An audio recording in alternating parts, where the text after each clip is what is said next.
এদিকে বাংলাদেশকে পুনরুদ্ধার করতে ডক্টর ইউনূসের পদত্যাগ এবং সুষ্ঠু নির্বাচনের প্রয়োজন। শেখ হাসিনা পদত্যাগ করেনি এমনটি বলেছে জাতিসংঘ আরও বলেছে এখনও বাংলাদেশের বৈধ প্রধানমন্ত্রী হিসাবে রয়েছেন সাবেক প্রধানমন্ত্রী শেখ হাসিনা। শেখ হাসিনার পদত্যাগপত্র দেখাতে না পারলে জাতিসংঘ থেকে শর্ত আরোপের সাথে সাথে অন্তর্বর্তীকালীন সরকারকে বাতিল বলে গণ্য করা হবে। তখন সেনাপ্রধান ক্ষমতা গ্রহণ করে শেখ হাসিনাকে দেশে ফেরত এনে সাংবিধানিক নিয়মে ক্ষমতা বুঝিয়ে দেবেন। তাহলে কি সত্যি ভাগ্য খুলছে আওয়ামী লীগের? আবারও কি শেখ হাসিনা ক্ষমতা ফিরে পাচ্ছেন? এদিকে এনসিপির মুখ্য সমন্বয়ক নাসিরউদ্দিন পাটোয়ারির ওপর ভয়াবহ হামলা ও ডিম নিক্ষেপ। যদি শেখ হাসিনার পদত্যাগপত্র জমা না দেওয়া হয় তাহলে জাতিসংঘের পক্ষ থেকে এই ইলেকশনটি ক্যান্সেল ঘোষণা করা হবে, বাতিল ঘোষণা করা হবে। তো এই নিউজ দেখার পর এবং শোনার পর স্বাভাবিকভাবে আমার যেমন গায়ে লোম দাঁড়িয়ে গেছে, ভাই আপনাদেরও তো গায়ে লোম দাঁড়িয়ে যাওয়ার কথা নাকি ভাই? কন্টিনিউ মাননীয় প্রধানমন্ত্রী যে পদত্যাগপত্র এখন পর্যন্ত কিন্তু সেটি আপনার সারা ওয়ার্ল্ডের কাছে প্রকাশ করতে পারে নাই, এবং কি আমরা যতটুকু শুনতে পাচ্ছি যে আমাদের যে সেনাপ্রধান রয়েছেন ওয়াকারুজ্জামান, হয়তো উনি ক্ষমতা নিতে পারেন এবং কি মাননীয় প্রধানমন্ত্রী আবারও ক্ষমতা ফিরে পেতে পারেন, সেজন্য কিন্তু ইতিমধ্যে লবিং চলতে। ইউনূস জানেন গণভোট নিয়ে সেনাবাহিনীর ভেতরে কি ধরনের উদ্বেগ এবং আশঙ্কা আছে। সেনাবাহিনীর একটা বড় অংশ মনে করে যে গণভোটের মাধ্যমে সংবিধানটা বাতিল হয়ে গেলে ইউনূস সরকার তার যে অবস্থান, তার যে মেয়াদ, সেটাকে দীর্ঘায়িত করে নেওয়ার একটা লম্বা সুযোগ পাবেন। তখন হয়তো একটা বিপ্লবের জাতীয় সরকারও গঠন হতে পারে। এদিকে বাংলাদেশকে পুনরুদ্ধার করতে ডক্টর ইউনূসের পদত্যাগ এবং সুষ্ঠু নির্বাচনের প্রয়োজন। শেখ হাসিনা পদত্যাগ করেনি এমনটি বলছে জাতিসংঘ আরও বলছে এখনো বাংলাদেশের বৈধ প্রধানমন্ত্রী হিসাবে রয়েছেন সাবেক প্রধানমন্ত্রী শেখ হাসিনা।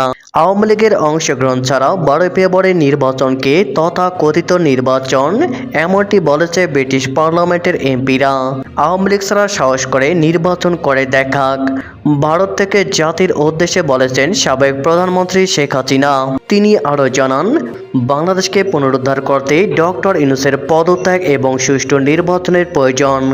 এদিকে শেখ হাসিনা পদত্যাগ করেনি এমনটি বলেছে জাতিসংঘ আরও বলেছে এখনও বাংলাদেশের বৈধ প্রধানমন্ত্রী হিসাবে রয়েছেন সাবেক প্রধানমন্ত্রী শেখ হাসিনা, কেননা তার পদত্যাগপত্র এখনও জাতিসংঘে জমা দেওয়া হয়নি। আর এ নিয়ে সামাজিক যোগাযোগ মাধ্যমে ব্যাপক আলোচনা সমালোচনা সৃষ্টি হয়েছে। দিল্লিতে সংবাদ সম্মেলনে বক্তব্যে 156টি দেশের প্রতিনিধির সামনে ইউএসকে চ্যালেঞ্জ করেছেন সাবেক প্রধানমন্ত্রী শেখ হাসিনা। আওয়ামী লীগ ছাড়া কিভাবে নির্বাচন হয় সেটি দেখার বিষয় এমনটি জানিয়েছেন তিনি। অবশেষে সব প্রস্তুতি শেষ, তবুও বাতিল হচ্ছে 12 ফেব্রুয়ারি নির্বাচন। সকল জল্পনার অবসান ঘটিয়ে 23 তারিখ দিল্লির ফরেন করেসপন্ডেন্ট ক্লাবের মত বিনিময় সভায় ঘর উপচে পড়া সাংবাদিকদের সামনে মত বিনিময় সভা, যেখানে বাংলাদেশের সাবেক প্রধানমন্ত্রী এবং আওয়ামী লীগ সভানেত্রী শেখ হাসিনা অডিও বার্তা নিয়ে উপস্থিত হয়েছিলেন। সেই অডিও বার্তায় বাংলাদেশের মুক্তির জন্য 5 দফা কর্মসূচি ঘোষণা করেছেন তিনি। এদিকে এনসিপির মুখ্য সমন্বয়ক নাসিরউদ্দিন পাটোয়ারির উপর ভয়াবহ হামলা ও ডিম নিক্ষেপ। জাতীয় নাগরিক পার্টির মুখ্য সমন্বয়ক ও 11 দলীয় জোট মনোনীত ঢাকা 8 আসনের প্রার্থী নাসিরউদ্দিন পাটোয়ারির উপর ডিম নিক্ষেপের ঘটনা ঘটেছে। আজ মঙ্গলবার 27 জানুয়ারি দুপুরে রাজধানীর হাবিবুল্লাহ বাহার কলেজে একটি অনুষ্ঠানে যোগ দিতে গেলে এই ঘটনা ঘটে। এই ঘটনায় মঙ্গলবার রাজধানীর ফকিরাপুলে জরুরি সংবাদ সম্মেলনে ব্রিফ করে এনসিপির আহ্বায়ক নাহিদ ইসলাম। এই সময় তিনি অভিযোগ করে বলেন, মির্জা আব্বাসের নির্দেশে এবং বিএনপি চেয়ারম্যান তারেক রহমানের সম্মতিতে ঢাকা 8 আসনের প্রার্থী নাসিরউদ্দিন পাটোয়ারির উপর হামলা চালানো হয়েছে। মির্জা আব্বাসের সমালোচনা করে নাহিদ ইসলাম আরও বলেন, কারা আওয়ামী লীগের সঙ্গে আপোষ করে ঢাকায় সম্পদের সাম্রাজ্য গড়ে তুলেছেন তা দেশের মানুষ জানে। এমন ঘটনার পুনরাবৃত্তি ভবিষ্যতে বরদাস্ত করা হবে না এমন হুঁশিয়ারি দিয়ে তিনি বলেন, নতুন বাংলাদেশে আঘাত এলে পাল্টা আঘাতে তার জবাব দেওয়া হবে। আইন শৃঙ্খলা বাহিনীর ভূমিকার প্রসঙ্গে এনসিপির এই শীর্ষ নেতৃত্ব বলেন, পুলিশ প্রশাসন নীরব ভূমিকা পালন করেছে এবং নির্বাচনী শৃঙ্খলা ভঙ্গের বিরুদ্ধে নির্বাচন কমিশনের কোনো কার্যকর উদ্যোগ দেখা যাচ্ছে না। জাতিসংঘে যদি শেখ হাসিনার পদত্যাগপত্র জমা না দেওয়া হয় তাহলে জাতিসংঘের পক্ষ থেকে এই ইলেকশনটি ক্যান্সেল ঘোষণা করা হবে, বাতিল ঘোষণা করা হবে। তো এই নিউজ দেখার পর এবং শোনার পর স্বাভাবিকভাবে আমার যেমন গায়ে লোম দাঁড়িয়ে গেছে, ভাই আপনাদেরও তো গায়ে লোম দাঁড়িয়ে যাওয়ার কথা নাকি ভাই? কন্টিনিউ এখন বাংলাদেশ তো দুনিয়ার একমাত্র দেশ না, দুনিয়ার আরো বহু দেশ আছে এবং সবার সাথে মিলে ঝিলে এই গ্লোবাল ভিলেজে বাংলাদেশকে থাকতে হয়, এই গ্লোবাল ওয়ার্ল্ডে বাংলাদেশকে থাকতে হয়। তো এখন এই গ্লোবাল ওয়ার্ল্ডের এই সংস্থা মানে সমিতি আর কি, সেটা তো জাতিসংঘ, যেখানে প্রায় 150-170টা দেশে যারা মেম্বার। তো এখন জাতিসংঘের মাধ্যমেই তো বিভিন্ন দেশের বিভিন্ন ইন্টারনাল এক্সটার্নাল অ্যাফেয়ার্স যেগুলো রয়েছে, বিভিন্ন কনফ্লিক্ট আছে, সেগুলো সুরাহা করা হয়। মানুষ বসে সেখানে মিটিং টিটিং করে, বিচার আচার করে, যেটা বাংলাদেশে আমরা করে না। গ্রামে বিচার আচার বসেন না, সালিশি বসেন না, তো সেখানে সেই বিচার আচার সালিশিগুলোই জাতিসংঘ হয়, এরাই এগুলোই করে থাকে। তো এখন জাতিসংঘের পক্ষ থেকে যেহেতু এটা বলা হয়েছে শেখ হাসিনা পদত্যাগপত্র যদি সেখানে জমা না দেওয়া হয় তাহলে আপকামিং ইলেকশন ক্যান্সেল করা হতে পারে। তো নিঃসন্দেহে এটা তো ভয়ঙ্কর একটা নিউজ, নিঃসন্দেহে এটা একটা ভয়ঙ্কর নিউজ। তো এখন আমি একটা জিনিস খেয়াল করলাম, আপনারা জানেন এই অগাস্ট 2024 সালে যখন শেখ হাসিনা তার ক্ষমতা ছেড়ে চলে যান, ভারতে গিয়ে আশ্রয় নেন, তখন কিন্তু একবার শুনলাম যে শেখ হাসিনা তার পদত্যাগপত্র বাংলাদেশের বর্তমান যে রাষ্ট্রপতি চুনু সাহেব তার কাছে দিয়ে গিয়েছেন। পরে আবার চুনু সাহেব স্বীকার করলো যে না, তার হাতে সে তার পদত্যাগপত্র পায়নি। তবে এই ঘটনাটা নিয়ে তারপর আর বাড়াবাড়ি হয়নি, কে বা কারা নানানভাবে কৌশলে এটাকে কিন্তু ধামাচাপা দিয়ে গেছে। আজও কিন্তু আমরা আসলে জানি না, আমাদের সামনে দেখানো হয়নি কোনো পত্রপত্রিকায় শেখ হাসিনা স্বাক্ষর করার সেই পদত্যাগপত্র আমরা কিন্তু কেউ দেখিনি। কিন্তু শেখ হাসিনাকে কিন্তু বাংলাদেশে থাকা ভারতে থাকা অবস্থায় বেশ কয়েকটি অডিও বার্তায় তাকে বলতে শোনা গেছে, সে কিন্তু দাবি করেছে বর্তমানে বাংলাদেশের বৈধ প্রধানমন্ত্রী কিন্তু উনি, যেহেতু উনি পদত্যাগ করেনি এবং একমাত্র ইলেক্টেড প্রাইম মিনিস্টার শেখ হাসিনায়। এখন নানান বিপদ আপদে পড়ে এখন হয়তো উনি ভারতে আশ্রয় নিয়েছেন। তো এই হলো কাহিনী। তো ভাই, এটা তো একটা সিরিয়াস একটা ব্যাপার। তো আপনারা হয়তো ইতিমধ্যে জানতে পারতেছেন যে মাননীয় প্রধানমন্ত্রীর যে পদত্যাগপত্র এখনো পর্যন্ত কিন্তু সেটি আপনার সারা ওয়ার্ল্ডের কাছে প্রকাশ করতে পারে নাই, এবং কি আমরা যতটুকু শুনতে পারতেছি যে আমাদের যে সেনাপ্রধান রয়েছেন ওয়াকারুজ্জামান হয়তো উনি ক্ষমতা নিতে পারেন এবং কি মাননীয় প্রধানমন্ত্রী আবারও ক্ষমতা ফিরে পেতে পারেন, সেজন্য কিন্তু ইতিমধ্যে লবিং চলতেছে। এখন প্রশ্ন হচ্ছে যে আসলে কি ক্ষমতা পাওয়ার সম্ভাবনা কতটুকু? আমি বলবো যে অবশ্যই 99% হচ্ছে উনি আবারও ক্ষমতা ফিরে পাবে। কারণ কি, যে উনি যে পদত্যাগ করেছেন এখনো পর্যন্ত এটার কিন্তু আপনার সঠিক কোনো দিক নির্দেশনা অথবা উনি রাষ্ট্রের জনগণের কাছে এখনো পর্যন্ত সেটি প্রকাশ করে নাই, এবং কি উনি বলেও নাই যে আমি পদত্যাগ করেছি, যে আমাকে ষড়যন্ত্র করে পাঠিয়ে দেওয়া হয়েছে। এখন যে সেনাবাহিনীর প্রধান ওয়াকারুজ্জামান, আপনারা জানেন যে উনি ওনার অনেকটাই কাছের লোক ছিল, কিন্তু এখনো পর্যন্ত আমরা নতুন করে ইতিমধ্যে হয়তো আপনারা কেউ না নতুন কোনো বক্তব্য এখন পর্যন্ত শোনেন নাই। বিশেষ করে সেনাবাহিনীর ভিতরে কিন্তু অনেক বড় একটি চলতেছে, যদিও আমাদের এই বিষয়গুলো নিয়ে একটু অপেক্ষা করতে হবে। কিন্তু এটি সত্য যে মাননীয় প্রধানমন্ত্রী কিন্তু আবারও ক্ষমতা ফিরে পেতে পারেন, কিন্তু আসলে সেটা কার মাধ্যমে ফিরে পেতে পারেন? আপনারা জানেন যেহেতু সেনাবাহিনীর মাধ্যমেই মাননীয় প্রধানমন্ত্রীর ক্ষমতাচ্যুত হন এবং কি ওনাকে ষড়যন্ত্র করে ভারতে পাঠিয়ে দেওয়া হয়। এখন আমি মনে করি যে সেনাবাহিনীর প্রধান রয়েছে উনি হয়তো আপনার ডক্টর ইউনূসের কাছ থেকে ক্ষমতা নিতে পারেন এবং কি মাননীয় প্রধানমন্ত্রীকে আবারও ক্ষমতা বুঝিয়ে দিতে পারেন। কারণ বর্তমান দেশের যে পরিস্থিতি, এই পরিস্থিতিতে একমাত্র মাননীয় প্রধানমন্ত্রী শেখ হাসিনাকে ছাড়া এই দেশের পরিস্থিতি কন্ট্রোল করার মতন সক্ষমতা আমার মনে হয় বিরোধী দল যারা আছে তাদেরও কিন্তু নাই। কারণ দেশের এই ক্লান্তি লগ্নে এবং দেশের এই পরিস্থিতিতে একমাত্র শেখ হাসিনাই পারে এই দুর্যোগপূর্ণ বাংলাদেশকে একটি সঠিক পথে নিয়ে আসার জন্য, যেহেতু রাষ্ট্র পরিচালনার ক্ষেত্রে ওনার দক্ষতা অনেকটাই বেশি। আর যারা কিনা আপনার অতিথি পাখি, তারা কিন্তু একটু সময়ের জন্য আসে এবং তাদের যখন ফায়দা লুটা শেষ হয়ে যায় তখন কিন্তু তারা আবার ঠিকই তাদের গন্তব্যে ফিরে যায়। ঠিক সেম আমি মনে করি যারা সমন্বয়কারী ছিল তারা একটি অতিথি পাখির মতন তারা ব্যবহৃত হয়েছে এবং কি তাদেরকে ব্যবহার করে একটি মহল ফায়দা নিতে চেয়েছিল, যদিও এখন পর্যন্ত সেই ফায়দাগুলো আমার মনে হয় না যে হাসিল করতে পেরেছে বাংলাদেশ থেকে। এই জন্য বলবো প্রত্যেকটি সচেতন নাগরিক যারা কিনা রয়েছেন আপনারা অবশ্যই আপনারা নজর রাখবেন, খেয়াল রাখবেন, এবং কি এই দেশটা হচ্ছে আমার আপনার সবার। কারণ এই বাংলাদেশ নিয়ে আমাদের অনেক স্বপ্ন রয়েছে, মাননীয় প্রধানমন্ত্রী অনেক স্বপ্ন রয়েছে এই দেশকে কিভাবে আরো উন্নত করা যায়, কিন্তু সুন্দর একটি রাষ্ট্রকে যারা এরকম পরিস্থিতির মধ্যে ঠেলে দিয়েছে তাদের বিচার কিন্তু এই বাংলার মাটিতে হবে। অবশ্যই যারা এর সাথে জড়িত ছিল, তারা কিভাবে কার এজেন্ডা বাস্তবায়ন করতে এসেছিল, তারা সবকিছু কিন্তু আস্তে আস্তে বের হবে। আমি এখনো বলি আমাদের যে মাননীয় সেনাপ্রধান সাহেব রয়েছেন ওনাকে শ্রদ্ধার সাথে বলবো, যদি আপনি এখনো পর্যন্ত কিন্তু কিছু জনগণের কাছে গোপন করেন, আমি বলবো দ্রুতই সেটি প্রকাশ করুন এবং মাননীয় প্রধানমন্ত্রী যে পদত্যাগ করেনি এটিও আপনি জাতির সামনে তুলে ধরুন। অন্তর্বর্তীকালীন সরকারের প্রধান ডক্টর মোহাম্মদ ইউনূস এক রকমের প্রথা ভেঙে বা কোনো প্রথা অনুসরণ না করেই সেনা সদরে গিয়ে সেনাবাহিনীর সশস্ত্র বাহিনীর নির্বাচনী প্রস্তুতি সম্পর্কে এক মতবিনিময় সভায় যোগ দিয়েছেন। সেনাবাহিনী নির্বাচনে তাদের দায়িত্ব পালনে কতটা সক্রিয় সেনা কর্মকর্তারা নির্বাচনে দায়িত্ব পালনের বিষয়টিকে কতটা গুরুত্বের সঙ্গে দেখছেন তার চেয়েও বড় কথা এই যে গণভোট নির্বাচন দুটো একসঙ্গে হচ্ছে, তার ফলে দেশে কোনো অস্থিতিশীলতা অশান্তি সৃষ্টি হয় কিনা, এই নির্বাচনের পরেই সেনাবাহিনী বেড়াতে ফিরে যেতে পারে কিনা, এই আলোচনাগুলো যখন সেনাবাহিনীর ভেতর সশস্ত্র বাহিনীর ভেতর কিছুতেই বন্ধ হচ্ছে না, তখন ডক্টর মোহাম্মদ ইউনূস একরকম নিজে গিয়ে বুঝে আসতেই যেন সেনা সদরে গিয়ে সেনাবাহিনীর শীর্ষ জেনারেলদের সঙ্গে এই মতবিনিময় সভায় আলাপ আলোচনা করে এলেন। এই যে সেনা সদরে হঠাৎ করে সরকার প্রধানের নির্বাচনী প্রস্তুতি, সেনাবাহিনীর কিংবা সেনাবাহিনীর কোনো একটা রুটিন ডিউটি সে সম্পর্কে তাদের প্রস্তুতি সম্পর্কে জানতে যাওয়ার বিষয়টি বেশ চমকপ্রদ বটে।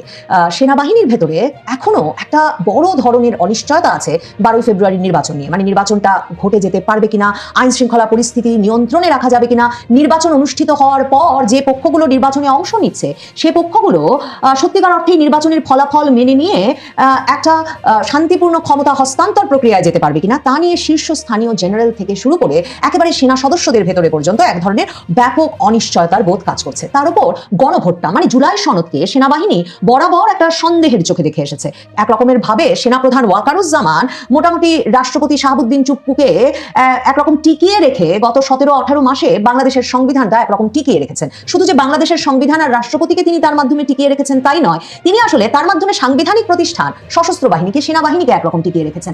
এখন গণভোটে হ্যাঁ ভোট জয়ী হয়ে গেলে, যার জন্য সরকার তার সকল প্রতিষ্ঠানকে কাজে লাগাচ্ছে, ঠিক কি ঘটবে? মানে এরপর ডক্টর মোহাম্মদ ইউনূস কি সত্যি সংসদ নির্বাচনে বিজয়ী পক্ষকে ক্ষমতা হস্তান্তর করে মানে অন্তর্বর্তীকালীন সরকারের দায়িত্ব থেকে সরে এই উপদেষ্টা পরিষদ নিজ নিজ ঘরে ফিরে যাবেন, নাকি জুলাই সনদ সংবিধানের উপরে স্থান পেলে গণভোটের মাধ্যমে একটা সাংবিধানিক শূন্যতার সৃষ্টি হবে? রাষ্ট্রপতি এর মধ্যেই বলে রেখেছেন যে নির্বাচন হয়ে গেলেই তিনি পদত্যাগ করবেন। তাহলে সে সময় আবারও সেনাবাহিনীকে জড়িয়ে পেঁচিয়ে একটা নতুন ধরনের সরকার গঠনের চেষ্টা হবে কিনা, সেনাবাহিনীর জেনারেলদের মধ্যে এই আলোচনা আছে। কারণ এই নভেম্বর মাসেও আপনাদেরকেও বলেছি যে শীর্ষ জেনারেলরাও একটা অনলাইন বৈঠকেও সেনাপ্রধান ওয়াকারুজ্জামানের সাথে বসে প্রত্যেকে এই মত দিয়েছিলেন যে যদি একটা অংশগ্রহণমূলক নির্বাচন না করা যায় ফেব্রুয়ারিতে, মানে এমনকি আওয়ামী লীগের অংশগ্রহণ সহ, তাহলে কোনোভাবেই বাংলাদেশে একটা স্থিতিশীলতা তারা দেখেন না। আর স্থিতিশীলতা না এলে সেনাবাহিনীর দীর্ঘমেয়াদে ব্যারাকে আবার ফিরে গিয়ে সেনাবাহিনীর যে দায়িত্ব, সেই দায়িত্ব পালনের সুযোগও তারা দেখেন না। এবং তারপরই একদিকে আন্তর্জাতিক অপরাধ ট্রাইব্যুনালে কর্মরত জেনারেলদের বিচার শুরু হওয়া, অন্যদিকে এই যে নির্বাচন নিয়ে আশঙ্কা উদ্বেগের মধ্যে